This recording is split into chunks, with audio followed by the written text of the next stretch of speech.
welcome to the May edition of World Kitchen. I want to thank our sponsor, the OOE Office of Inclusion, Equity, and Diversity. That's College and Online Education at Penn State. And I want to welcome you on this sunny, beautiful day here in Central Pennsylvania. I have some new friends with me today. Typically I pull in a lot of people I've known forever. Today I have some new friends with me. So I will introduce you to Derek and Tati. Some of you may already know them because they're quite popular here in our area. They own the Cake Shop by Tati. And so you guys want to come on over and we'll introduce you and I will let them take it away. Hi, everybody. This is my wife, Tati. I'm Derek. We're the owners of the Cake Shop by Tati out in Pleasant Gap. We're here to show you some Peruvian food. Tati's from Lima, Peru, and because of that, I am now obsessed with it, the food, the culture, the people, and everything about it. So it's because of her that I've learned everything, gotten the opportunity to live down there and work down there on various occasions. Sorry, it's okay. And well, I like to share all my culture and flavors and things that I grew up with and that bring back memories for me in the bakery. And this is part of what reminds me of home. So there will show you the ceviche, most of it, yeah. And then I will help with the causa because I really like causa. So comfort food. yeah, it's comfort food for me. All right. All right, everyone, remember if you have any questions as we're cooking along, or if you're cooking along and you have any questions, feel free to unmute and ask the questions or just drop them in the chat and we'll keep track of those and ask the questions for you. If you are cooking along, please let us know that too, in case we move a little too fast for you and you would want us to slow down at all. So let's get going. Cool. Sarah is requesting the live transcript to be enabled. Do you want me to hit enable on that? Sure. Okay.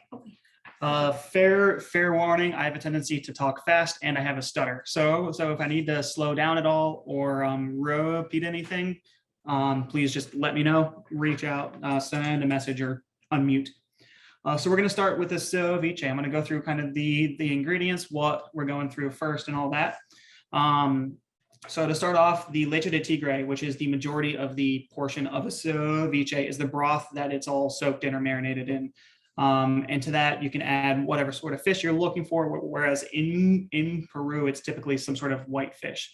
But you can do a variation of it using tuna with a ponzu leche de tigre, which I'll go over later, or just the classic leche de tigre, which is in the recipe itself. And to garnish, you're going to use a sweet potato, corn nuts, or concha, which is, if you can switch to the overhead. So corn nuts are what you can find in the area, whereas if you look up chulpe corn on Amazon, you'll find the specific type of dried corn, which just needs to be fried, and it turns into a traditional Peruvian corn nut. So I got those today, but they are hard to come by, hard to find. So corn nuts are a wonderful kind of fill in there. So we're going to get started by making the leche de tigre. If you follow the recipe, it'll call for 25 grams of garlic, and all this is going to go in the blender at the same time. So there's no need to chop anything or make it all fine or anything along those lines, because it's all going to get blended together. So go ahead and take your garlic, smash it. You're going to peel it. If you have pre-minced garlic or pre-cut garlic, that works fine as well. So go ahead and grab a bowl and your scale. We're going to put everything in that.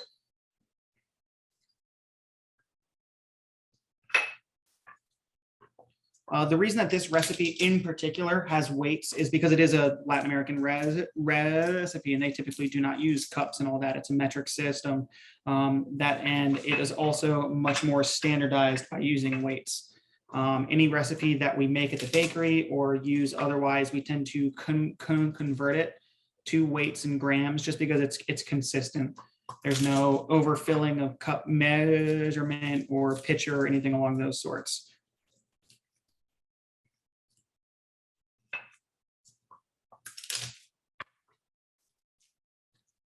So since I'm not used to using grams for the most part, it's interesting to me to watch. So where are we at so far? We're almost ahead, right?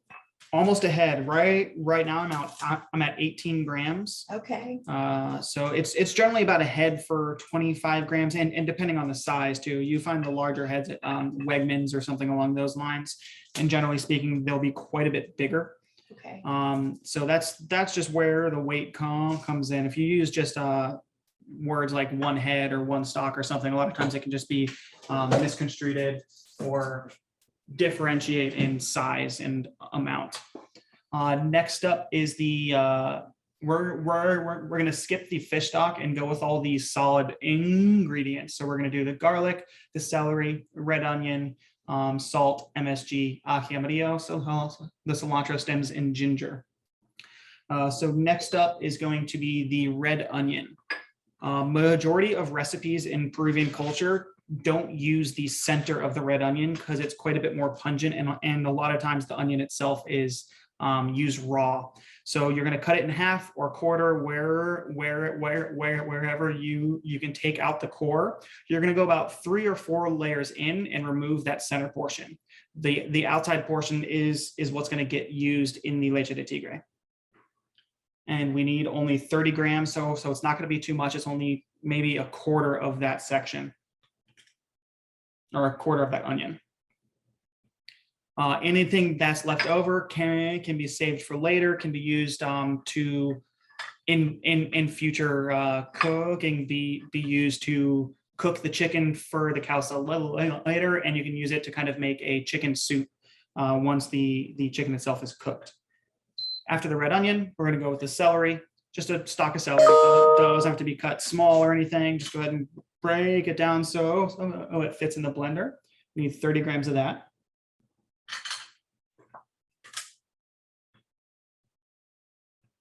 Are there any questions so far? Is everybody keeping up okay? Looks good. Yeah. Perfect.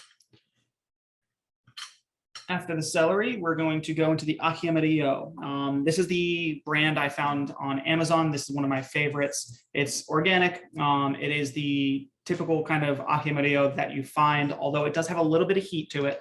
There are some other kinds that don't have any heat. So just depending on what style you like, what kind of flavor profile you're looking for is kind of what you want to go for.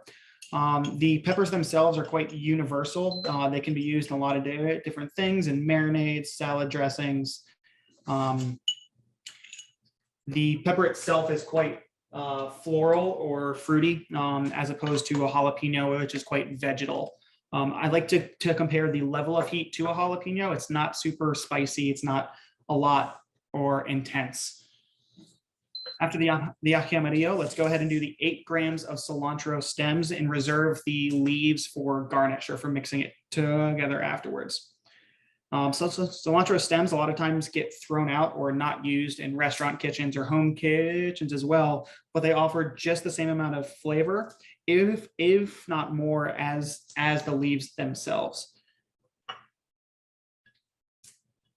And I guess because you're going to be blending this, the toughness of the stems won't match.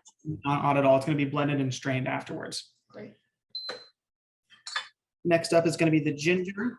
For those of you that haven't worked with ginger much, the best way to peel them is just with the side of a spoon. You don't lose as much flesh, and it just takes off just the skin that doesn't get used otherwise. That's a great tip. I never saw anyone do that. I usually use my peeler that I use on cucumber or carrots. So it's not a bad thing. It's a restaurant thing because every cent matters, you know. Sure. So only 6 grams of ginger. It's not going to be much.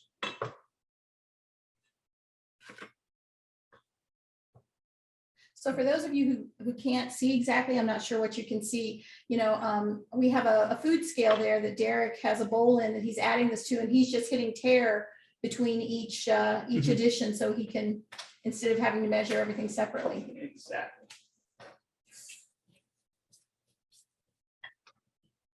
All right, now we are going to add all this into our blender, and we're going to hold off on blending anything yet.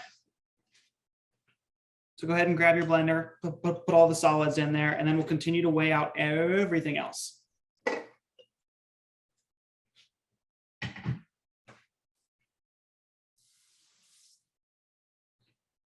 one of the most important things that we were taught in culinary school was the idea of clean as you go.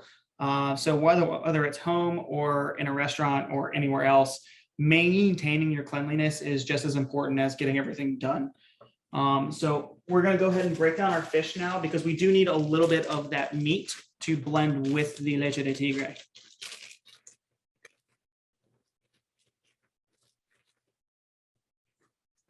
So I ask that everybody use a sushi grade fish. Being in Central PA, getting fresh fish can sometimes be difficult. Main Bay is a wonderful resource.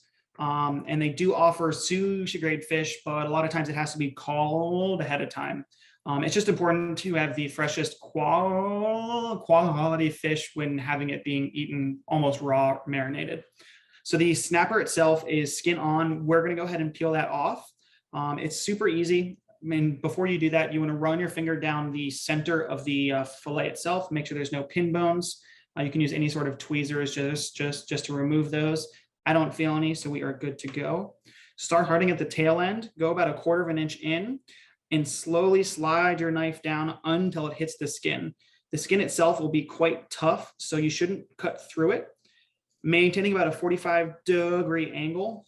Continue that even pressure all the way through, and you'll take the skin off with little to no waste. Just like that. Wow.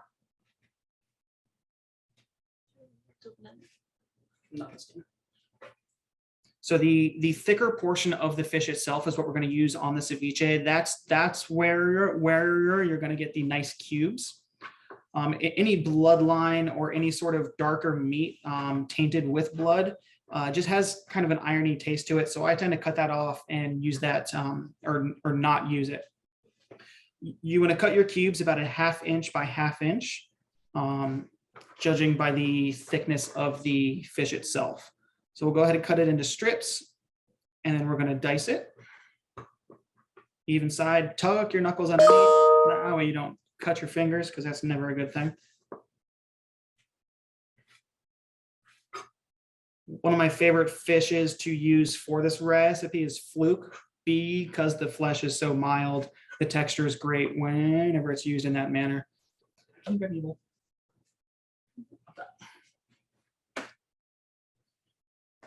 Thank you.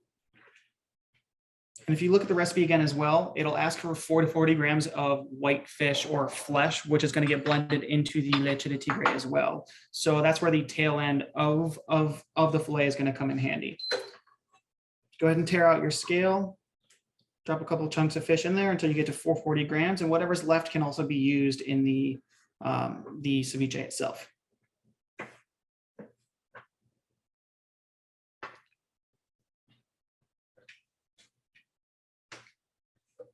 All right, we're going to go ahead and measure out our lime juice now. So we need 350 grams. I went ahead, cut the limes and juiced them. We're going to add that right into the bowl with the 40 grams of fish to be blended.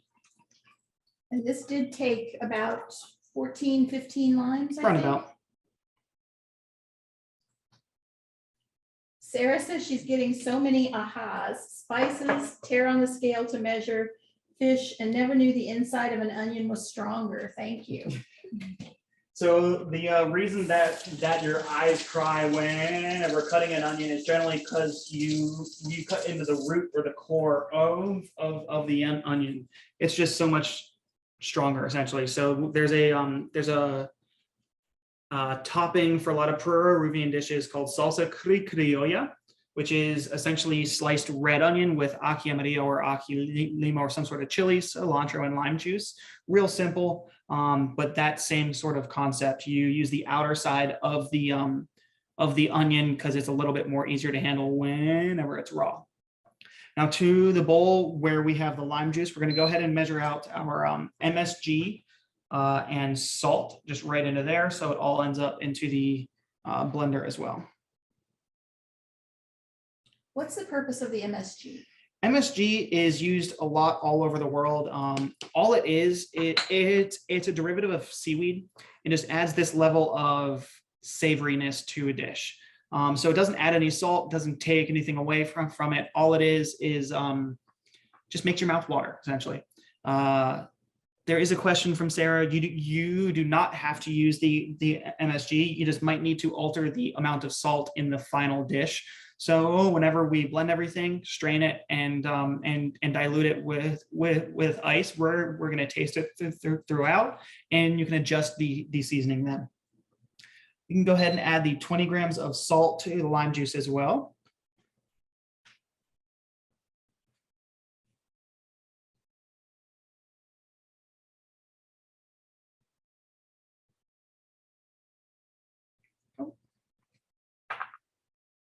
That's going to go in the mixer just so we have enough room for the fish stock in the bowl to weigh it out as well. Go ahead and grab your blender rather. Go ahead and pour everything in there. Back on the scale, and then we're going to measure out that fish stock as well.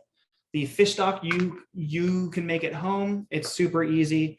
And if you happen to get a whole fish to make the ceviche, you can use the bones itself to make the stock at home. So you already have the celery, you already have your ginger and onion.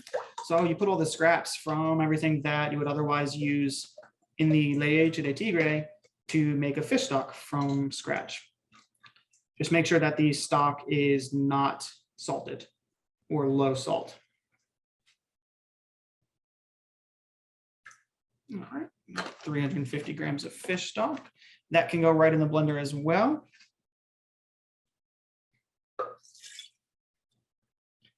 And by measuring all the solid ingredients first with the salt and the MSG, the fish stock actually washes out the bowl as well of all that extra salt and MSG that settles in the bottom. So it's one less thing to clean or have to scrape, or one less utensil to use. All right, that is everything in the blender at this point. So we have the 25 grams of garlic, 350 grams of fish stock, 30 grams of red onion, the celery, whitefish, lime juice, salt, MSG, ají amarillo, cilantro stems, and ginger. So we're going to go ahead and blend it for about 10 seconds. It's not supposed to be smooth. It's not supposed to be completely blended because the bitterness from the garlic itself will start to come out. So blend it until everything is incorporated for about 10 seconds. You're going to pull it off, run it through a strainer into a bowl, and we're going to reserve it afterwards.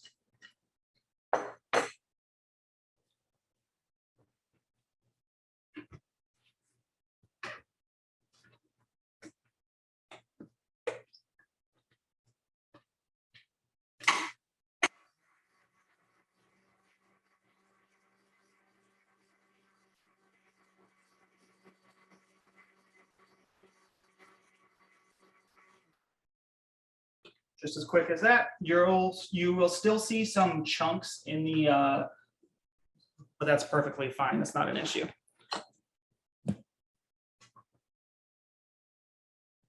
Switch to the overhead. So through a somewhat fine mesh strainer, you're going to pour the leche de tigre.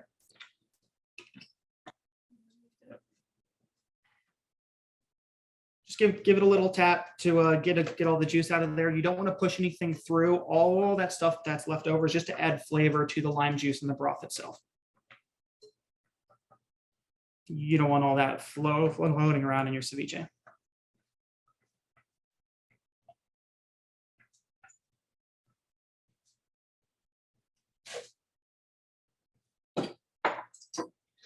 All right, now's my favorite part. We get to taste it and start the dilution. So I should have everything all blended, strained out. Do I need to slow down for anybody?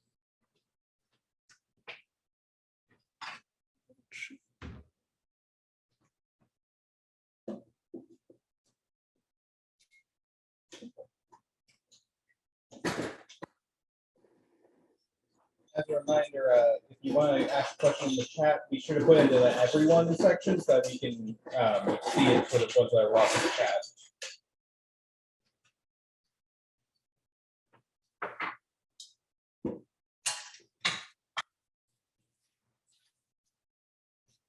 So the recipe calls for 150 grams of ice. This is just going to be to dilute the broth while keeping it cold. So it's important that we use ice that's right out of the machine, so it's still frozen, not half melted. Because this does have raw fish in it, it's important to keep it as cold as possible. So go ahead and take your ice. You're going to dump it right in the bowl and just start mixing it until all the ice is dissolved and tasting throughout. If you notice that the dilution is starting to get appropriate and you like the level of acidity, you can go ahead and strain it again through the fine mesh strainer to get rid of all the ice and stop the dilution. You're asking what the consistency is right now. The consistency is somewhat like orange juice, I'd say. It's not water. It's a bit thicker than that, which is because of the fish flesh in the leche. But the broth on top just makes it look a lot thicker than what it is.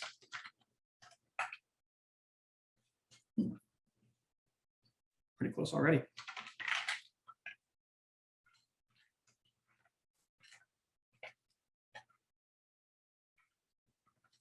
The leftover ice that's still in there is going to continue to dilute. The consistency, the flavor of everything is still quite good as of now, so I'm going to leave all the ice in there. You guys want to try it? Sure. All right. Don't be afraid to try everything. You got to make sure it tastes good, right? That's the whole point of this. And so it's not super acidic. It's majority of lime juice, or about 50-50 lime juice to other things, but all the flavors, the garlic, the ginger, it all kind of comes through. so how long does it take for the lime to actually start cooking, so to speak, the fish? You typically let it sit for at a minimum about 5 minutes. It doesn't take that long because the acidity is so high.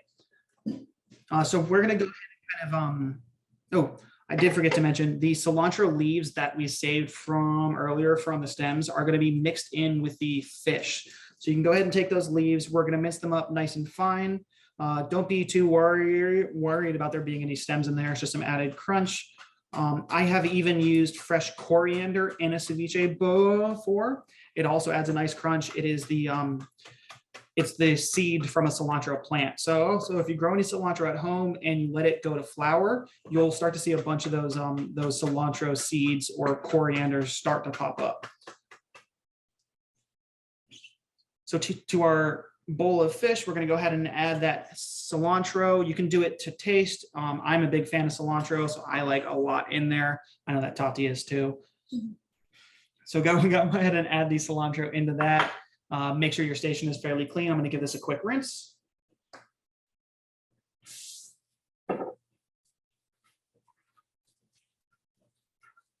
I think I mentioned that I'm not real into like spicy, and I didn't taste any spiciness to that at all. So because of the ají amarillo is not that spicy, a lot of Mhm. times it's used for that kind of floral note or the sweetness that it naturally comes with. So that is typically used for anything that's not supposed to be that spicy. I also picked up a jar of ají limo, this is more traditionally used in the actual pepper being cut and mixed into a ceviche. Now you can't find them fresh and can almost never find them frozen. But that is another type of pepper or puree that is fantastic in ceviche and other types of cooking as well. So in the email that we sent earlier, we asked you to go ahead and pre-cook your sweet potatoes. So these ones were cooked just enough until they're fork tender and then peeled. We're just going to cut them into discs about 1/2 inch in width. This is just going to be for a garnish in the ceviche.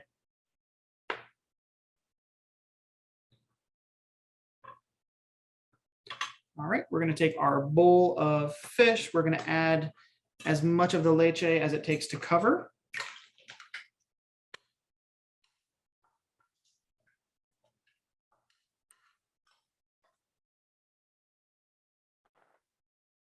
Give that a quick mix around. And like I said earlier, it needs to sit for about 5 minutes. You can let it sit for longer based on how you prefer the texture of the fish in the ceviche.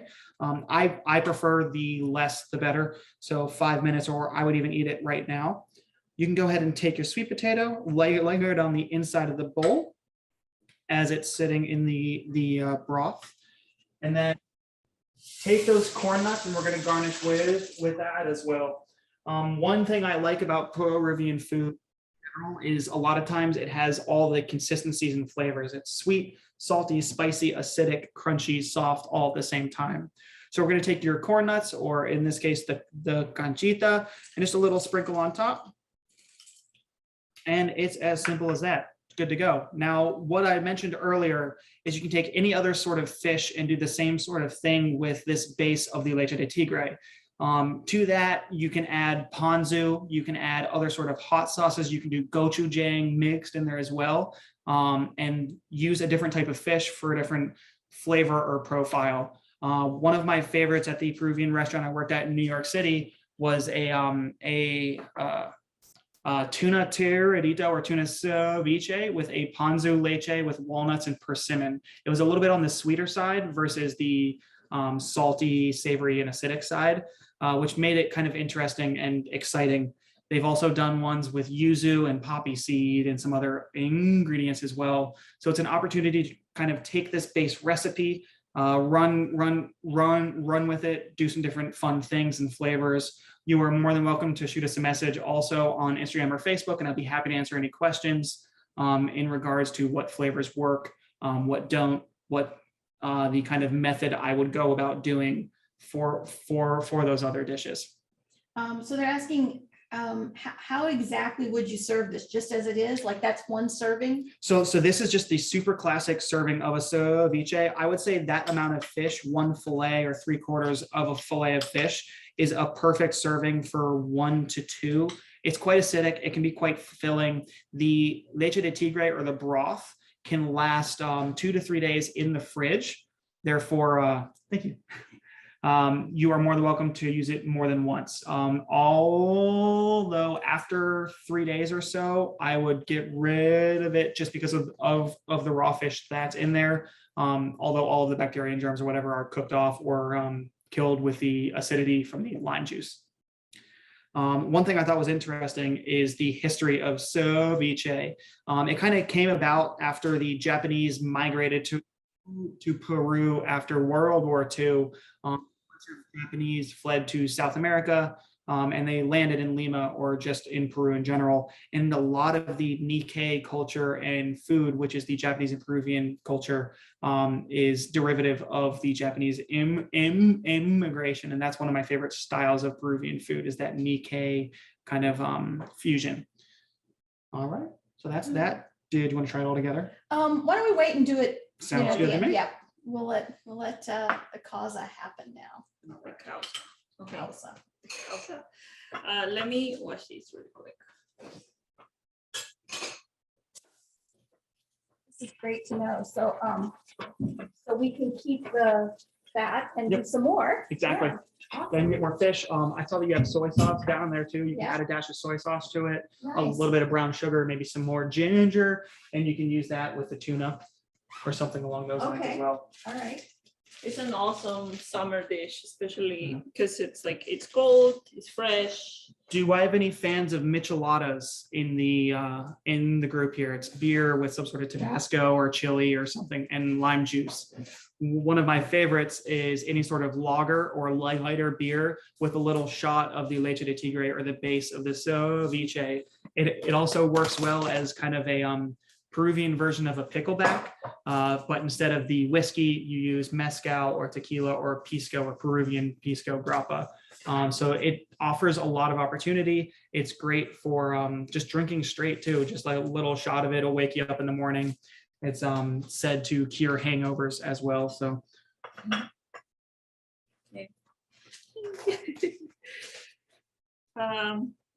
So we went ahead and for the causa, we pre-cooked a few things like the potato, the potato and the chicken.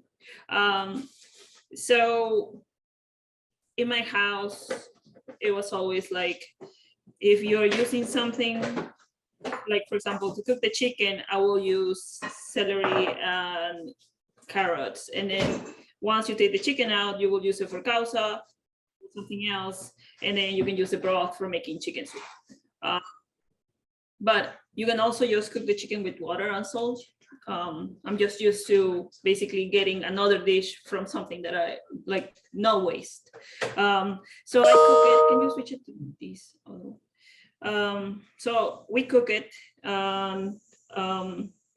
Then I break it apart into like little strings. They're not so little, but I like the chunkiness of them. I left a few of them so you guys can see how I break it. Use these. And I used to pull my grandma to do this. That was her job. So she could do it sitting down.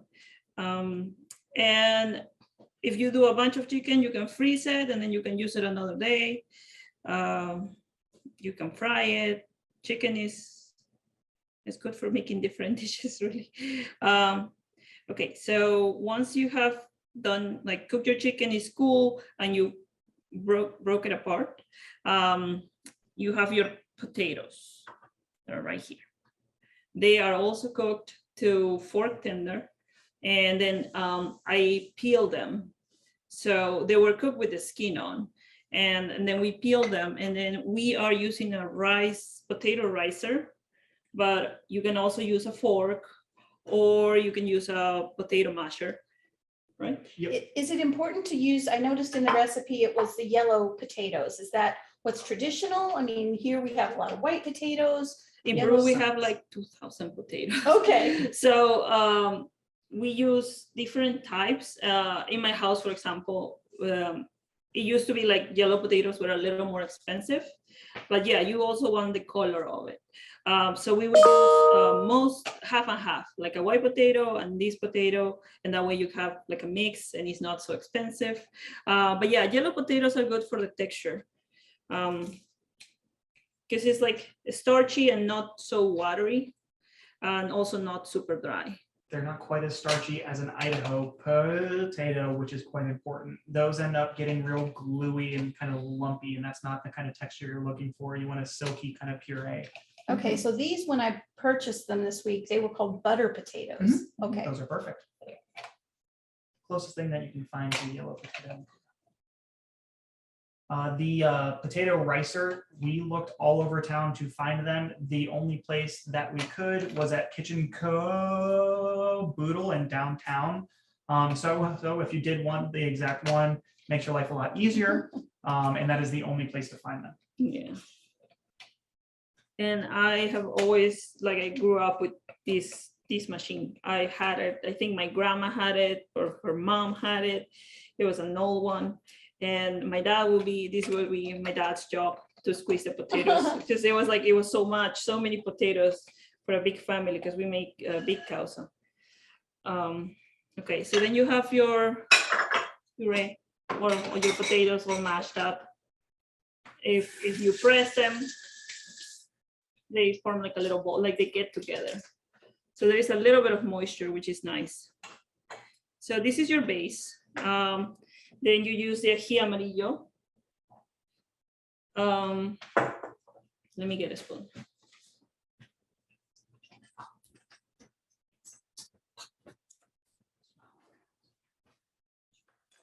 You can get the ají amarillo. So to make the potato part of the causa, you will need lime juice. So we already squeeze a few of them. It's not so much. I think these are like 2 or 3 limes.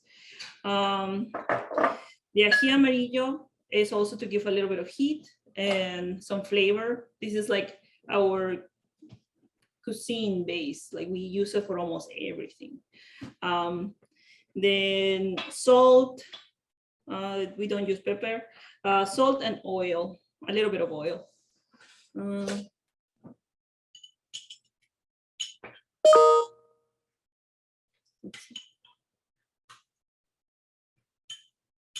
I'm not putting too much because almost everything is to taste. And it really depends on how hot you want it, how acidic you want it.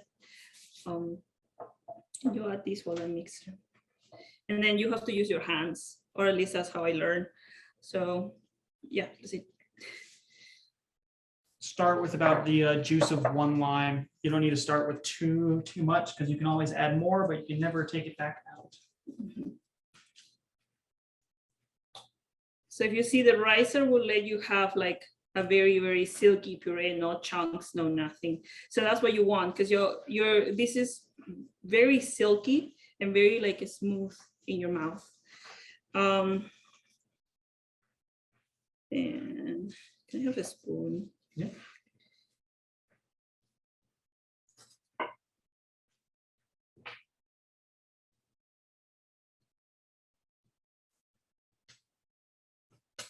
Salt.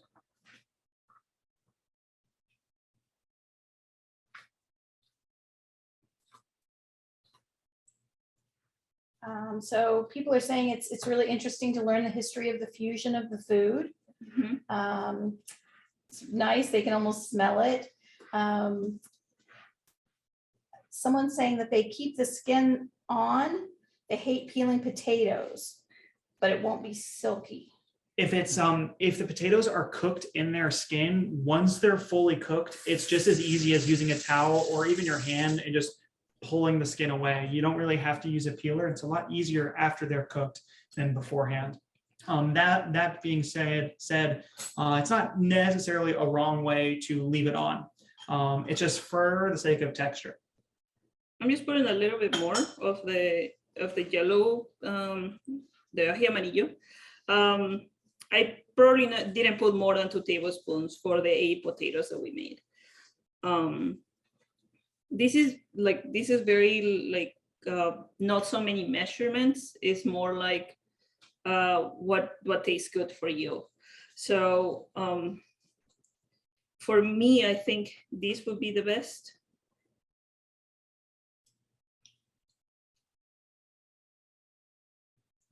Okay, they're asking what that sauce is made of. So it's the yellow peppers, right? Yes, it's called ají amarillo or ají verde. It's actually orange color. But yes, it only grows in Peru. You can find it frozen in some grocery stores, not around here, sadly. And basically, to make this, you just get a bunch of peppers, you boil them with water, and then you boil them enough that you can peel the skin off. And then you blend it, and then you have your pepper. So the sauce that we have and the one that we're using is just the blended peppers with nothing else. It's strictly just a puree of the peppers. We did include this in the ingredient list. It's called toddy. This is going to be used as kind of a garnish on the causa. It is a little bit spicy, but this is one of my favorite things, and I always have it in our cabinet. But for actually cooking with the ingredients, you want to try and find the purees or the pastes that are just 100% of the pepper and nothing else. Oh, sorry, I forgot the oil. So if you notice, I don't know if you can notice, but it's a little bit darker yellow than what it was with the potatoes. So that color comes from the ají amarillo. There is like yellow pepper, so it gives you a little more yellowish to it. Then I have to add just a little bit of oil.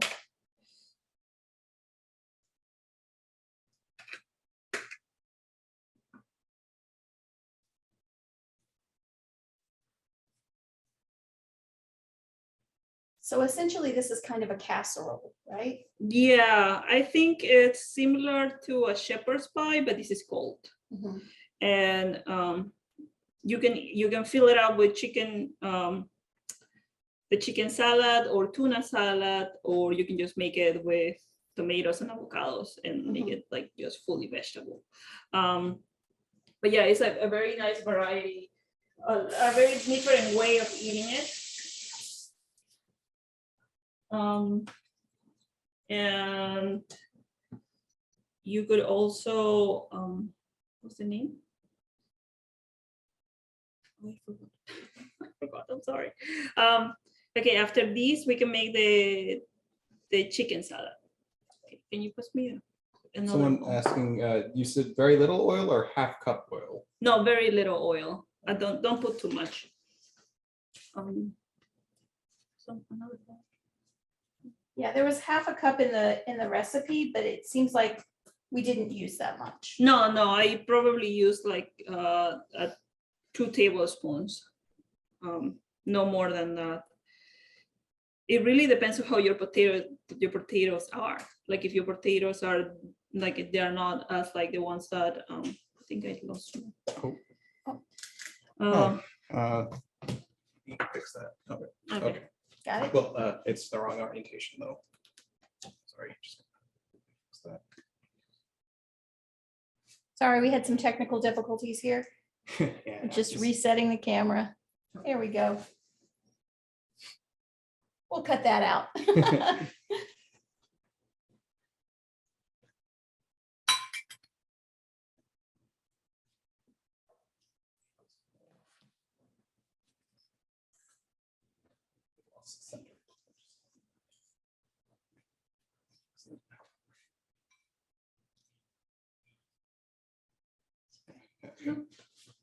So the chicken salad that you make is a pretty simple one, you were saying. It's just the, It's just chicken, mayonnaise, some of the lemon juice or lime juice, the lime juice that you have left over, and some salt and pepper, just to make it good to taste.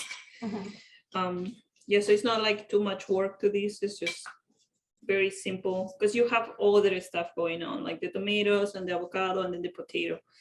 Oh yeah, I remember what I was going to say.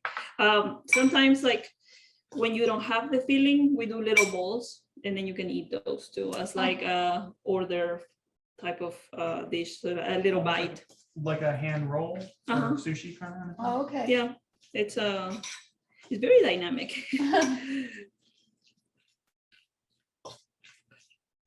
What's the purpose of the oil in the potatoes? To make it more silky.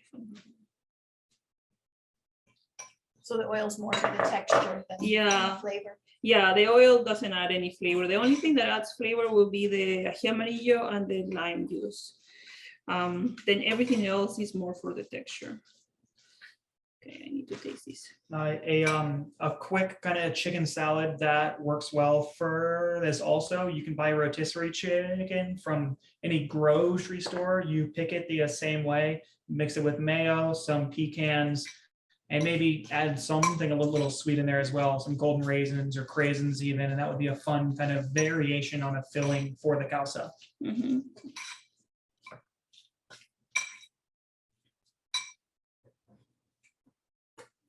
So I'm using on your.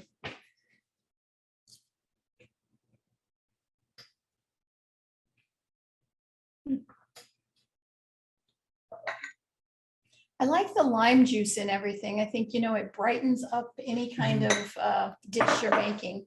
Gives it just that little bit of citrus and that Yep. brightness. Yeah. We have a different lime in Peru. It's called limon. So there is sometimes that I get confused and I call it lemon because it's like the translation, but actually the closer flavor to our lemon will be the lime from here. Okay. But yeah, our limon is more acidic. So and that's one of the reasons why almost all our dishes have juice. So, oh yeah, can you cut me the avocados? We're gonna cut the avocados, or Derek is gonna cut them. So for those that don't know, a good way to check the ripeness of an avocado, one is to feel it, but then you run the risk of bruising your avocados. If you take off the stem and you look at the top of it, if everywhere around it is green, the chances of it being a solid green, perfectly ripe avocado are quite high. If it's black or getting moldy, the inside of the avocado will be moldy as well. So a quick way to cut an avocado in slices or something along those lines is you can either use a spoon and pull it out, or you can slice it directly in the skin. Just be careful not to cut your hand, especially if your knife is just as sharp as mine, because I sharpened it yesterday. Take a larger spoon and then go around the inside of the skin, scoop it out, and you have all your perfect slices just like that. Wow. That's beautiful. Or vice versa. You can take your spoon, go right inside the skin and scoop it out first, and then slice it after. And it doesn't stay together all nice like it does otherwise.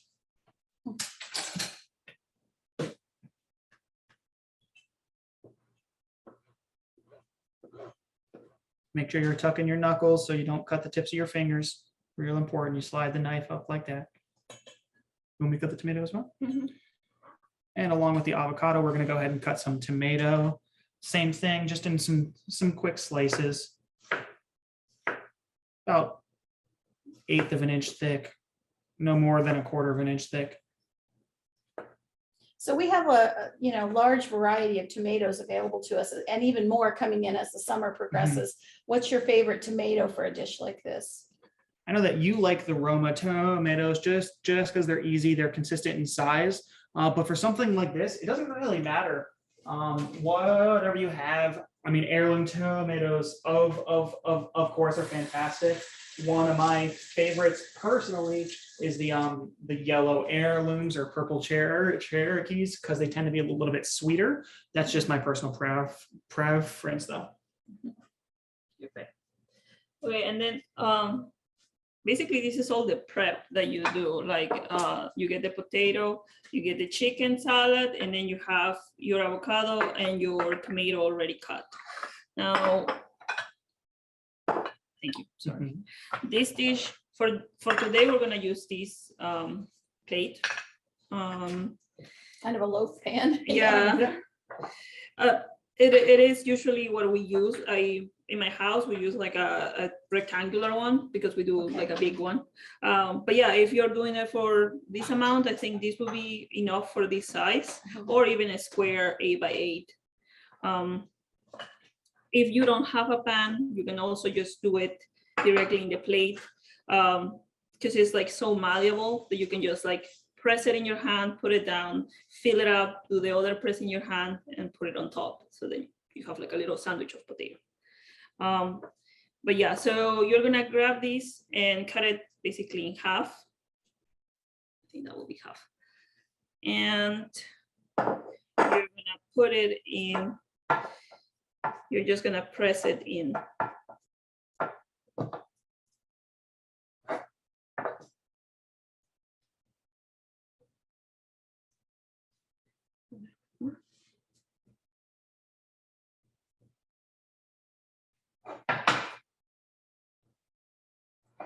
So that's your first layer. It's probably like, An inch. yeah, like half an inch or an inch thickness.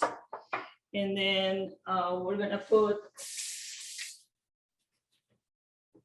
a thin spread of mayo on it. So that will help stick the avocado and the tomato to the potato. Yeah. And you can use the back of your spoon like this to make it like a little spatula. There. And then I want to contaminate the mayo. Okay.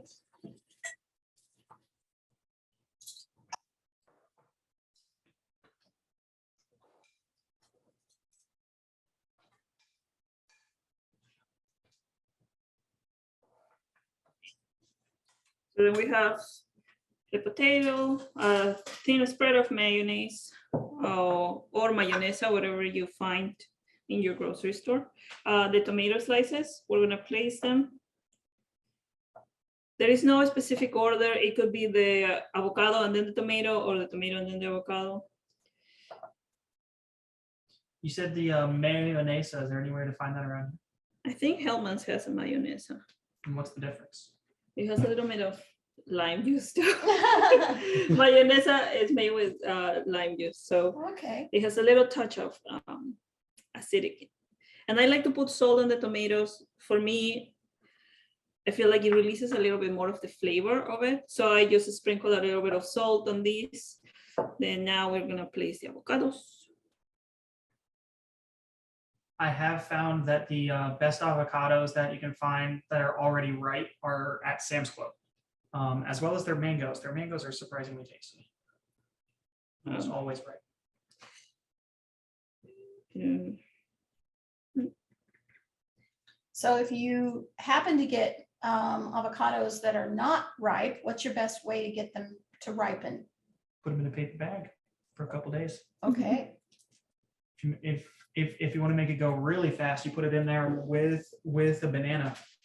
There's a certain type of gas that all fresh fruits put off that speeds up the ripening process after they're picked. And if it's inside a closed location or something small, it'll speed up the ripening process for anything else that's in there as well. So you can put a banana in a bag with tomatoes or with avocados or something along those lines. It'll speed up the ripening process. Wow, good to know. The avocados right there, I like place it so every slice or every piece of the causa will have everything. Now I go with the chicken. Chicken. It's one of my favorite dishes. I always ask her to make it for me. It's my comfort food. Yeah, it's a lot of work. I remember, well, my mom has a few dishes that she only makes once a year. I think causa might be one of them. Papa rellena. It's papa rellena, everything that involves potatoes. I think my mom, if my mom is watching, and I don't know if she's watching. Yeah, she always like does it once a year, and yeah, she tells us light a candle because it's a birthday. We will not come back until next year.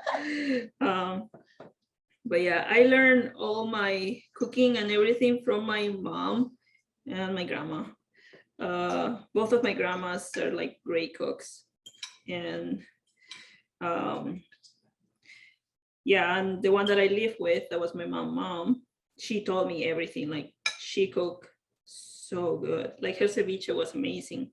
I am not so good at making ceviche because I feel like it's like a whole science behind it, and you have to be very precise. That's why Derek took over for that, and I am very particular with my food. I am always very like, it needs to taste like I was used to, but if not, it's not real. So he is very good at keeping it in like within my standards.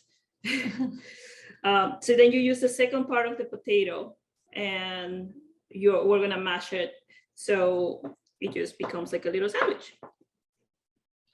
So someone from an iPad says, yes, once per year, we are looking. So, Yeah. So where Tati said that she learned from her mom and her grandma and family and everything, I learned in restaurants. So her method of doing it is a lot different than mine. I prefer to use recipes and standardized everything and try and follow those. And I like to kind of mix and match with flavors and ingredients and whatnot, whereas she's kind of more strictly traditional. I think those of us who learn from our grandmothers and our mothers tend to be that way. We call it eyeballing things. Yep. Like, I don't measure, so to speak. I just pour it. So it's not like they for adventure or something. It's like, this is what you make, this is how you do it. Yep.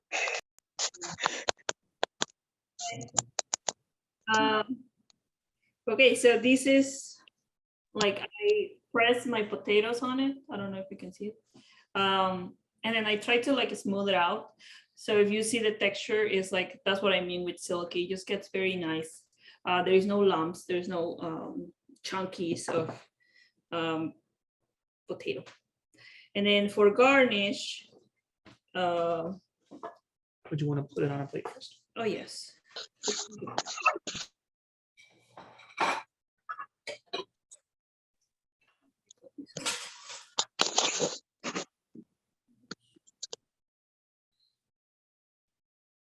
Bones. So for presentation, I did that. Okay. So for presentation, at this point, it's essentially a casserole.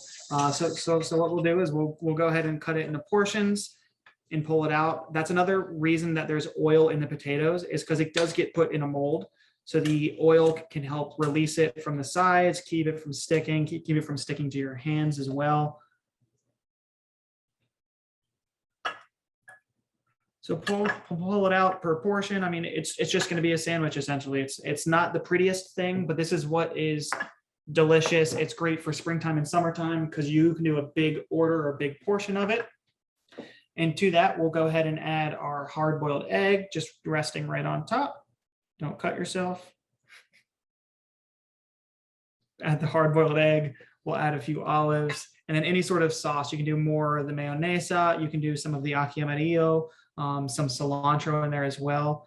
So it's all just more or less a garnish based on what you like. I know that Tati likes the hard-boiled egg and the olive with it. Yeah.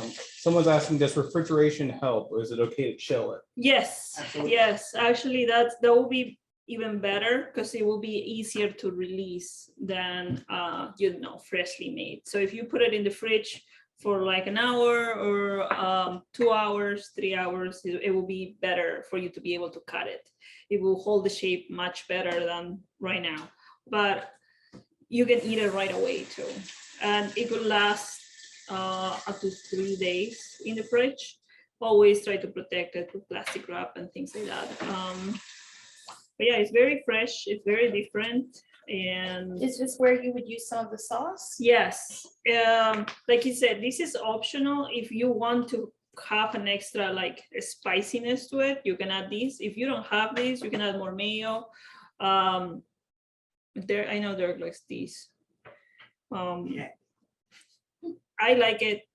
I like it more with like mayo, and then I grab the hard-boiled eggs and then like grate them on top. But that's just how I like it. Sometimes if I don't have hard-boiled eggs, I just go with mayo. Where did you get the tari from?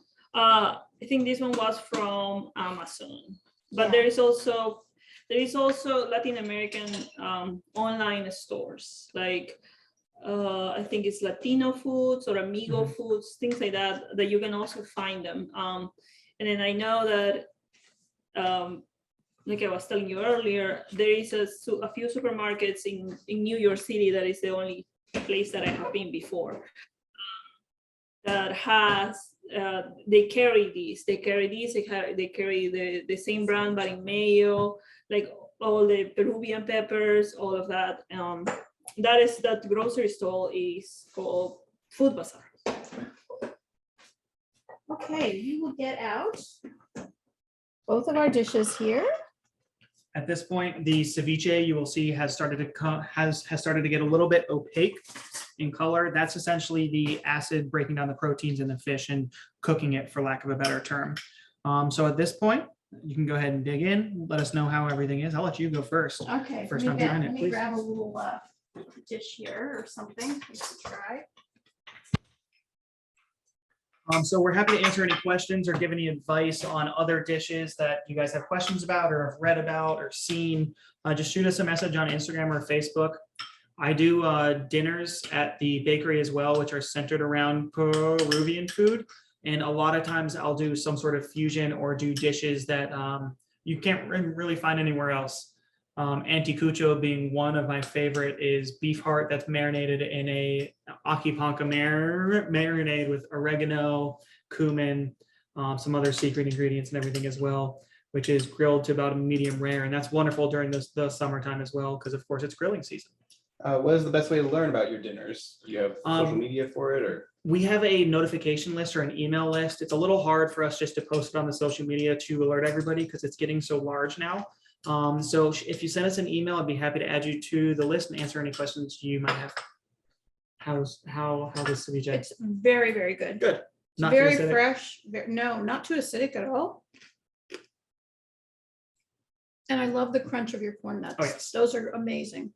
So those cancha, which I mentioned earlier, the chulpe corn, CHULPE, can be found dried on the websites that Tati mentioned earlier. It's just as simple as getting a pot with a little bit of oil, just enough to cover them. So it's not necessarily deep fried, it's more of a shallow fried. And you just want to fry them until they are golden brown and kind of stop popping like popcorn. That being said, it can be dangerous, especially with open fire stoves. So please be careful. Oil, steam, hot fire doesn't necessarily mix. So if you can find them already done, that's going to be the better way to go. All right, I'm gonna try this one now. You got some interested people. Someone's asking, what's your email? info@thecakeshopbytati.com, or you can just find it on our website at thecakeshopbytati.com as well. This, again, it has that really nice brightness, I think, from the lime juice and of course the Kalamata olives. Yeah. But I think you're right, Tati. I love the egg with all of it together. Really good. And I think the simpleness of the chicken salad really makes it all flow together so well. It's very, very good. Yeah, and you don't have to limit yourself to do it. Like I said, you don't have to limit yourself to do it with chicken. It also doesn't have to be like freshly boiled chicken. You can also use canned chicken or tuna. Then you do the same thing that I did with the mayonnaise and the salt and pepper. Just very simple like salad. We Or even vegetables. had shrimp ones too, which are wonderful. Oh yeah, they in Peru we have one with crab meat, crab meat or shrimp or both of them. So they do the same mix, just mayo, those two already cooked, and you put it as the filling. It's really delicious. So thanks to Toddy and to Derek for coming and being with us today. Derek has offered to come back and Toddy as well. Maybe in the winter, we'll do more of a winter hearty dish because these feel very, very summer light to me. They're definitely for the time of year. Yeah, definitely. And Derek also might come back to show us some more of his techniques. It's nice to have a real chef with us to show us some of these things. So thank you very much. I also want to invite any of you who have not already to check our website, the wpsu.org/World Kitchen, for our first ever in-person event coming up on June 16th. We still have seats available, so join us at the WPSU Studios in Innovation Park for that in-person World Kitchen. And it's going to be a great evening. It's on a Thursday night from 7 to 8:30 at the station. Come out, you'll get to sample what the chefs are making. And one of those will be my baklava from the very first World Kitchen. So please sign up on our website for that. And following that, in July, we're going to have a World Kitchen on pestos. So there'll be some more information about that on our website soon as well. Thank you both for coming. Really appreciate it. Come on over here. Please, if you have the opportunity, check out their website, check out the cake shop and all of the delicious things they make there. Yes. And if you're looking for those Peruvian things, just some of the items that we have, the alfajores, the chicha morada, which I'm also happy to explain how to make. It's a purple corn fruit punch and wonderful for summer. Awesome. Thank I you. also learned that from her grandmother. Yeah. Great. Thanks so much. We'll see you Thank you. next time. Thanks, everybody.